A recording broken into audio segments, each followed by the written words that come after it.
Normal sinus rhythm. The heart rate is between 60 and 100. The PR interval measures normal. The QRS is usually narrow. The R to Rs and the P to Ps all measure regular. So normal sinus rhythm or regular sinus rhythm is this picture.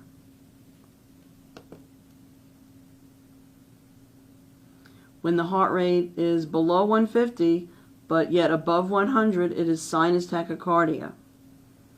It's a faster rhythm, QRSs are narrow, but it's difficult to differentiate between the P's and the T's. But it usually is a regular rhythm, sinus tachycardia.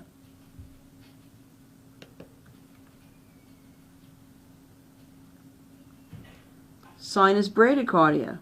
Notice the heart rate is below 60. Patient may be symptomatic. However, it is a regular rhythm. The PR interval measures normal. It's just the heart rate is slow. Sinus bradycardia.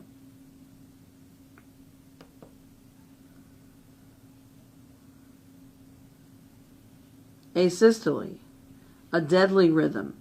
We will check in more than one lead to see maybe it is V-fib, but asystole, there's no rhythm. Start CPR.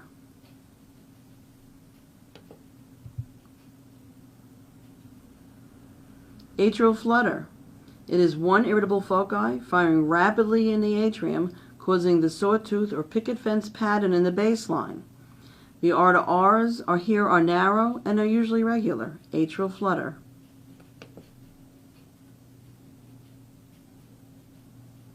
Atrial fibrillation.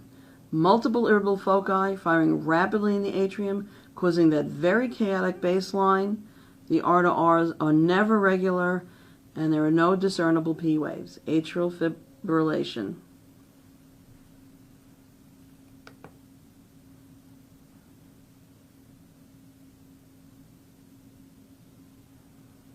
Here is sinus rhythm with PACs. It's an ectopic firing in the atrium, causes an irregular rhythm to occur, but no symptoms usually. PACs. Here's a sinus rhythm with PVCs, an ectopic originating in the ventricle. They could be unifocal PVCs, or if they look different, they could be called multifocal PVCs.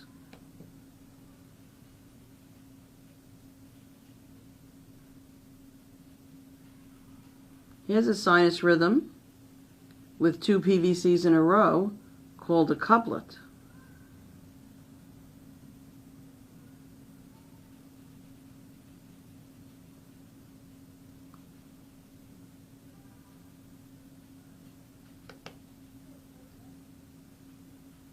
Here's sinus rhythm with a run of V-tach, but the patient goes back to a normal sinus rhythm. Here the patient is converting to a ventricular tachycardia. I'm going to check a pulse.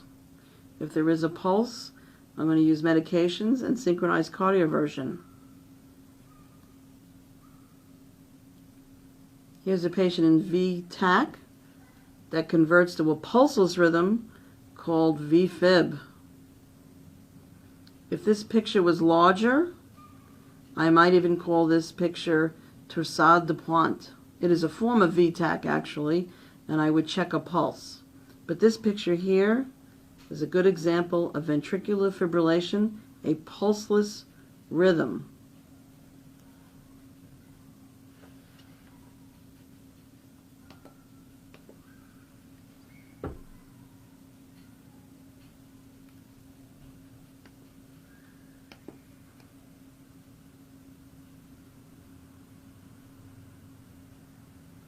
Here's a rhythm called first-degree heart block. It is not slow at this time, but sometimes heart blocks are slow. But if you notice, the PR interval is greater than 0.20 seconds.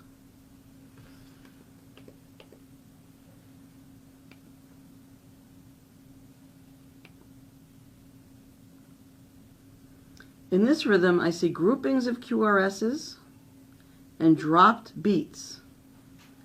The PR interval also gets longer, longer, longer, and then there's a P wave with a dropped QRS.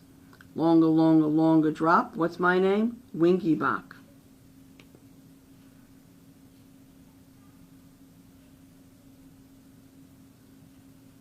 In this patient, this rhythm appears regular, but I see more P's than Q's, so I know it's a heart block. And every time there's a QRS, the PR interval is constant. So every time there's a QRS, I say it's married to a P. And every time it's married to a P, I'm thinking of two people getting married. Second degree, type 2, is the married heart block.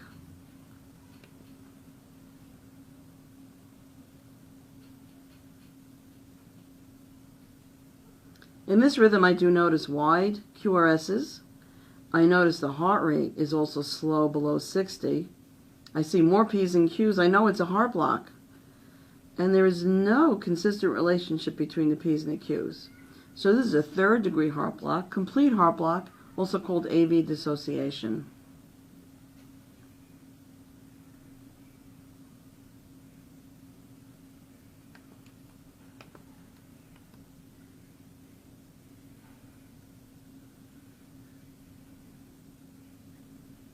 This picture is a slow rhythm. Looks like the QRSs are wide, originating in the ventricle. This is often called an idioventricular rhythm. Patient may be stable. This also could look like a rhythm after a patient has coded. There may or may not even be a pulse.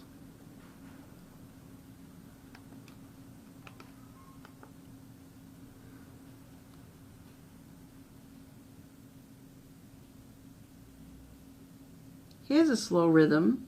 It's a regular rhythm, but I notice that the P waves are inverted right before the QRS. That's a junctional rhythm. Sometimes you don't see the P waves because they're hidden in the QRS, or sometimes they're after the QRS. Either way you see it, the P waves will be upside down because of retrograde or upside down conduction. That's a junctional rhythm.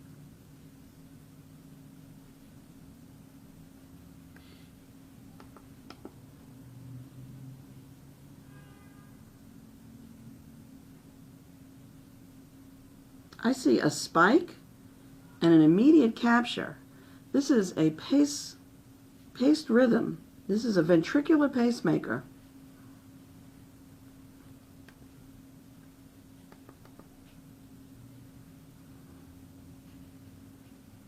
In this chaotic picture, I see a spike and a P wave, a spike and a QRS.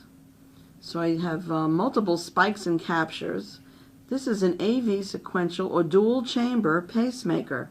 This is an implanted pacemaker.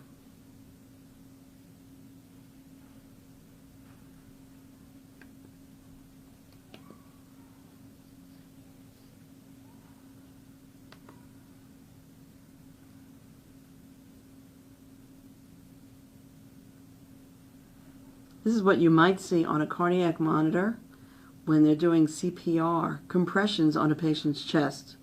If they're doing deep, effective, high-quality CPR, you will see this picture on your monitor.